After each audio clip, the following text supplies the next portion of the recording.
भारत के जीवन बीमा उद्योग ने दिसंबर 2025 में चालू वित्त वर्ष का अब तक का सबसे बेहतर मासिक प्रदर्शन दर्ज किया। लाइफ इंश्योरेंस काउंसिल द्वारा जारी आंकड़ों के अनुसार यह वृद्धि नवंबर में 10-20% की बढ़ोतरी की तुलना में काफी तेज है और सेक्टर में मजबूत रफ्तार लौटने का संकेत देती है।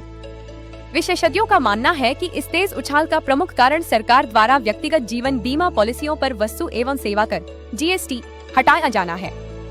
टैक्स समाप्त होने से पॉलिसियों की कीमतें कम हुई, जिससे ग्राहकों के लिए बीमा अधिक किफायती बना।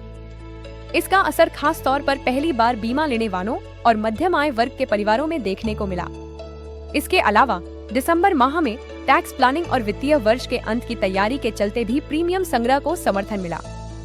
इस दौरान निजी बीमा कंपनियों के साथ साथ भारतीय जीवन बीमा निगम (LIC) ने भी मजबूत वृद्धि दर्ज की, जिससे यह स्पष्ट होता है कि मांग में सुधार व्यापक स्तर पर हुआ है। हाल के वर्षों में आर्थिक अनिश्चितताओं के चलते वित्तीय सुरक्षा को लेकर बड़ी जागरूकता ने भी लोगों को दीर्घकालिक सुरक्षा और जोखिम कवर को प्राथमिकता देने के लिए प्रेरित किया है। बीमा कंपनियों ने डिजिटल प्लेटफॉर्म, बैंक इंश्योरेंस और एजेंसी नेटवर्क के माध्यम से वितरण को भी तेज किया। नए व्यवसाय प्रीमियम में यह उछाल दर्शाता है कि बीमा की मांग कर और मूल्य नीतियों के प्रति बेहद संवेदनशील है। विशेषज्ञों का मानना है कि GST हटने का असर लंबे समय तक रह सकता है, खासकर ग्रामीण क्षेत्रों और छोटे शहरों में जहां बीमा कवरेज अब भी सीमित है। यदि यह रुझान जारी रहता है तो इससे भारत में बीमा पैठ बढ़ेगी और घरेलू वित्तीय सुरक्षा मजबूत होगी।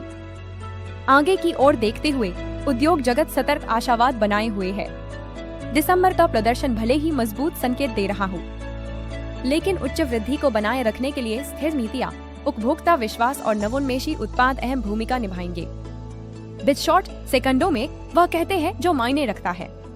रोज का बिजनेस दोस्त बिटशॉर्ट के साथ अभी सब्सक्राइब करें।